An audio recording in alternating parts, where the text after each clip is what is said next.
1,00,000 మంది శివభక్తులతో కలిసి మహారుద్రాక్ష పూజలో పాల్గొనండి. వెంటనే కాల్ చేసి మీ పేరును నమోదు చేసుకోండి. నమస్తే అమ్మ. మామూలుగా అంటూ ఉంటారు, పిల్లలు చిన్నగా ఉన్నప్పుడు తల్లిదండ్రుల మాట, ముఖ్యంగా తల్లి చెప్పినట్లు బాగా వింటారమ్మా. ఒక వయసు టీనేజ్ వచ్చేసిన తర్వాత నీకేం తెలీదు, నువ్వు ఆ కాలపు మనిషివి అనేస్తారు. ఇక పెళ్ళి అయిపోయిన తర్వాత ఇక అది ఇంకా జీరో, ఇక మాకు మించిన వాళ్ళు లేరు అని ఫిక్స్ అయిపోతారు. కానీ కొంతమంది పేరెంట్స్ ఏంటంటే కొన్ని వాళ్ళ మంచికే చెప్తారు, అది పిల్లలు తీసుకోరు. కొంతమంది ఉంటారు ప్రతి దాంట్లో ఇన్వాల్వ్ అవుతూ వాళ్ళని ఇరిటేట్ చేస్తూ ఉంటారు. అంటే దీన్ని బట్టి అసలు పెళ్లి అయిన తర్వాత పిల్లల విషయంలో తల్లిదండ్రులు జోక్యం చేసుకోవాలా వద్దా? అవసరం లేకపోతే జోక్యం చేసుకోకూడదు రాదు. ఒకటే మాట, అవసరం ఉంటే పిల్లలు మీ సహాయం కోరితే, మీ సలహా ఏదైనా కావాలి అంటే మీరు చెప్పండి. లేకపోతే అనవసరంగా జోక్యం చేసుకోకపోవడమే మంచిది. సో వాళ్ళ పెద్దగా అయిపోయారు, వాళ్ళ జీవితాలు వాళ్ళవి, వాళ్ళ జీతాలు వాళ్ళు సంపాదించుకుంటున్నారు. ఎక్కడ పొదుపు చేయాలో, ఎక్కడ ఖర్చులు పెట్టాలో వాళ్ళకి అన్నీ తెలుసు. అలాంటప్పుడు అనవసరంగా తల్లిదండ్రులు కల్పించుకుంటే ఏమవుతుందంటే మీ విలువను మీరే తగ్గించుకున్నట్టు. వినట్లేదు పిల్లలు ఎవ్వరి, వాళ్ళ they have their own plans అండి. సో వాళ్ళు మనము చెప్పినంత మాత్రాన, ఏం నాన్న ఈరోజు ఎందుకు బ్లింకిట్లో ఆర్డర్ ఇస్తున్నావు, నేను గబగబా ఉప్మా చేస్తాను అంటే వింటున్నారా? వినట్లేదు. ఏం చేస్తావమ్మా, ఊరికే తిని తిని తిని. వాడు కూడా అదే అదే అక్కడ ఇడ్లీ తెప్పించుకుంటాడు. కాకపోతే ఈవిడికి ఉప్మా అంటే ఆయన ఇడ్లీ తెప్పించుకుంటాడు కదా. సో కాబట్టి ఏం చేస్తున్నారంటే తల్లిదండ్రులు వాళ్ళ కళ్ళ ముందు డబ్బులు ఇట్లా నీళ్ళలాగా ఖర్చు పెడుతూ ఉంటే చూడలేక, నేనున్నా కదా, నేను ఏదైనా చేస్తాను అంటే పిల్లలు వినట్లేదు. అట్లాగే ఏ విషయంలో ఉన్నా సరే, ఇంత డబ్బులు ఎందుకు ఖర్చు పెడుతున్నారు, తర్వాత ఇంత ఖరీదైన బట్టలు ఎందుకు, బీరువాలోంచి కిందకు పడుతున్నాయి, ఒక్కొక్క టీ షర్ట్ 5,000 పెట్టేందుకు, ఒక్కొక్క షూస్ 10,000 పెట్టి ఎందుకు అని అంటే వీళ్ళు వినట్లేదు. ఎందుకంటే ఏం భరోసా అంటే మా డబ్బులు మేము ఖర్చు పెట్టుకుంటున్నాము, మేము లగ్జరీగా బతకడానికే, కాబట్టి నువ్వు ఏమీ కల్పించుకోవద్దు అని వాళ్ళు అంటున్నారు. కాబట్టి తల్లి కానీ తండ్రి కానీ కల్పించుకోపోవడమే మంచిదండి.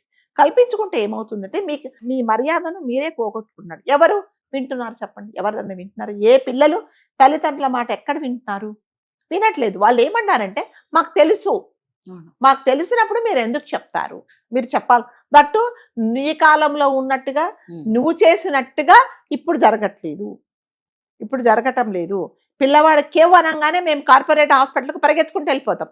మీరేం చేసేవాళ్ళు భుజాన్ని వేసుకొని అటు ఇటు తిప్పేసి, ఏమైందో ఒకసారి పిల్లవాడికి బట్టలన్నీ తీసి ఏదైనా గుచ్చుకుంటుందా, లేకపోతే ఏదైనా చీమలు కుడుతున్నాయా, లేకపోతే ఏదైనా అర్జిత్ చేసిందా అని అటు చేసి ఇటు చేసేసి కాసేపు ఉన్న తర్వాత తగ్గిపోతుందిలే అని మీరు ఒక భరోసాతో. ఇప్పుడు ఏమిటంటే వెంటనే అపాయింట్మెంట్ బుక్ చేసుకొని మీరు హాస్పిటల్కి వెళ్ళిపోతున్నారు. మరి మీరు తల్లిదండ్రులు చెప్పింది మీరు విననప్పుడు అక్కడికి వెళ్తే కూడా ఏముండదండి, ఏముండదు, ఏం లేదండి, కాస్త నలతగా ఉంది, పర్లేదు, అబ్జర్వేషన్లో పెడతామండి కొన్ని రోజులు అన్న తర్వాత వీళ్ళకి చాలా తృప్తిగా ఉంటుంది. నా పాయింట్ ఏంటంటే రాజుగారు, హాస్పిటల్కి తీసుకెళ్ళదని చెప్పట్లేదు, తల్లిదండ్రుల మాట పూర్తిగా వినమని కూడా చెప్పట్లేదు. ఒక్కసారి తల్లిదండ్రులు చెప్పేది కూడా విని ఇదేమైనా కన్సిడర్ చెయ్యొచ్చా అనే రకంగా ఎవ్వరు ఆలోచించలేదు. తల్లిదండ్రులు ఏం చేస్తున్నారు, మా పిల్లలు మా మాట వినట్లేదు అండి అంటే వినరండి, వినరు. ఒక స్టేజ్ వచ్చిన తర్వాత మీరు పెళ్ళిళ్ళ సంగతి వదిలేయండి, కాలేజీకి వెళ్ళే పిల్లలు వినట్లేదు. ఏంట్రా ఈ డ్రెస్ వేసుకున్నావు అంటే నీకేం తెలుసమ్మా, ఇదే ట్రెండ్. నిజం కదా. వాడు తింగర బుచ్చోడలాగా మొహం అంతా వెంట్రుకలు వేసుకుంటాడు, అసలు వాడు కళ్ళు ఎక్కడున్నాయో తెలియదు, కళ్ళు ఎక్కడున్నాయో చేయించుకోరు. అమ్మ స్కూల్కి వెళ్ళే పిల్లల నుంచి స్టార్ట్ అవుతుంది. అంతే, ఇది స్టైల్ అంటే నీకేం తెలుసు స్టైల్ అంటాడు. ఇప్పుడే షేవింగ్కి వెళ్ళేసి వస్తాడు, కటింగ్కి వెళ్తాడు, వస్తాడు. అరే ఇదేంట్రా, వెళ్ళినప్పుడు ఇలాగే ఉన్నావు, వచ్చినప్పుడు ఇలాగే ఉన్నావు, ఏంట్రంటే చేయించుకునే ఇది అంతే, ఏం మార్పు ఉండదు. సో ఇవన్నీ తల్లిదండ్రులు భరించాలండి, తప్పదిగా. మరి పిల్లలు వినట్లేదండి. అంటే ఒకటే భరోసా రాదు గారు, ఏం డబ్బు నిజంగా మీ కాలం లాగా ఇప్పుడు కాలం లేదు, మీ కాలం లాగా ఇప్పుడు కాలం లేదు. కాబట్టి మీరు ఎందులో ఇన్వాల్వ్ అవ్వకండి. మీ టైం అయిపోయింది, మీరు ఏదన్నా చెప్పినా కూడా మేము వినే పరిస్థితిలో లేదు, జీరో, మీ నాలెడ్జ్ జీరో, మీ ఎక్స్పీరియన్స్ జీరో అని అంటున్నారు. కాబట్టి నా సలహా అయితే మనం కల్పించుకోకపోవడమే మంచిది. ఒక చెవిటి వాళ్ళలాగా, ఒక గుడ్డి వాళ్ళలాగా, ఒక మూగ వాళ్ళలాగా, అసలు మనం ఏమి పని చేయడం ఒక పిచ్చి వాళ్ళలాగా తల్లిదండ్రులు పిల్లల దగ్గర ఉండాల్సిన పరిస్థితి ఎందుకు వస్తుంది అంటే చెప్పినా వినటం లేదు. మనం కంటితో చూసి అరాచకాలని చూసి ఎందుకు అంటే వినట్లేదు. మనం ఏదైనా మాట్లాడితే నోరు మూసుకోమంటున్నారు. మరి వీటన్నిటికీ ఏంటంటే వీటన్నిటి ఉత్తమం ఏమంటే అస్సలు పట్టించుకోకండి. ఎలా ఉంటారని ఉండాలండి, ఇక తప్పదు. మరి అందరూ ఉన్నారంటే 90% పిల్లలు అట్లాగే ఉంటున్నారు. వాళ్ళ ఉరుకులేంటో, వాళ్ళ పరుగులేంటో, వాళ్ళు ఏం చేస్తున్నారో రాత్రి తెలియదు. వెళ్ళేటప్పుడు ఎక్కడికి అని అడిగినా మా ఫ్రెండ్స్ ఇంటికి అనడమే తప్పితే వద్దు అంటే ఆగిపోయే పిల్లలు ఉన్నారా అమ్మ? ఎవ్వరు ఉండట్లే. అదే చెప్తా, వాళ్ళు ప్లాన్ చేసేసుకుంటున్నారు ఆల్రెడీ. మొత్తం ప్లాన్ చేసుకొని మేము వెళ్తున్నాము అని ఎందుకు ఎవరైనా తలుపులు వేసుకోమని. వెళ్ళేటప్పుడు మాత్రమే అంతే అంతే, అలా వెళ్ళాలా జోలికి వెళ్తున్నామని అని కూడా అడగట్లేదు. చెప్పట్లేదు. సరే ఓకే అంటే నేను కూడా ఏమంటానంటే, ఎస్ మీరు పెద్దవాళ్ళు అన్నట్టు తల్లిదండ్రుల పర్మిషన్ మీకు అవసరం లేదు, ఏం అంటే పర్మిషన్ తీసుకోమని కూడా నేను చెప్పట్లేదు. కాకపోతే మీరు అక్కడికి వెళ్ళిన తర్వాత వీళ్ళ తల్లిదండ్రుల ఆరాటం ఏంటంటే, రాత్రిపూట కదా నాన్న వెళ్తున్నావు, కాస్త నెమ్మదిగా డ్రైవ్ చెయ్యి, దాని తర్వాత చలిలో వెళ్తున్నావు, స్వెటర్ వేసుకో, ప్రేమతో చెప్తారండి తల్లిదండ్రులు. మీ మీద కక్షతో ఏ తల్లిదండ్రులు కూడా పిల్లల మీద కక్షతో చెప్పారు. అవన్నీ మీరు వినడానికి ఇప్పుడు రెడీగా లేరు.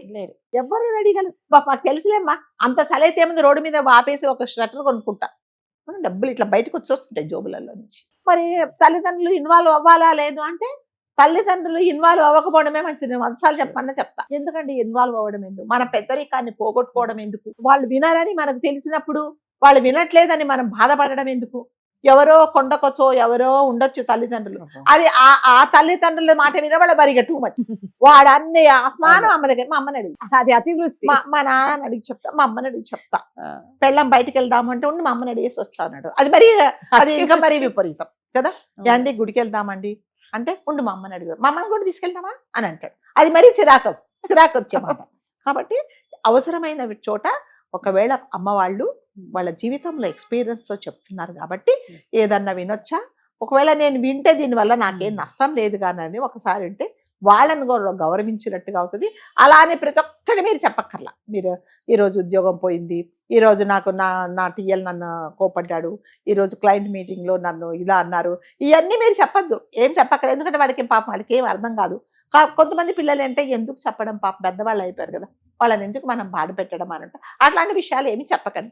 ఏదన్నా మీరిద్దరు మాట్లాడుకుంటూ ఉంటే ఒకవేళ ఏదైనా సలహా ఇస్తే వినొచ్చేమో అని ఒకసారి ఆలోచించండి, అంతే.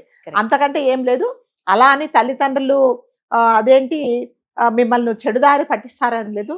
తల్లి తండ్రి అంటే రాజుగారు నేను మళ్ళీ చెప్తున్నా, ఒక ప్రత్యక్ష దైవాలు. వాళ్ళు మీకు ఉన్నన్ని రోజులు వాళ్ళ విలువ తెలీదు.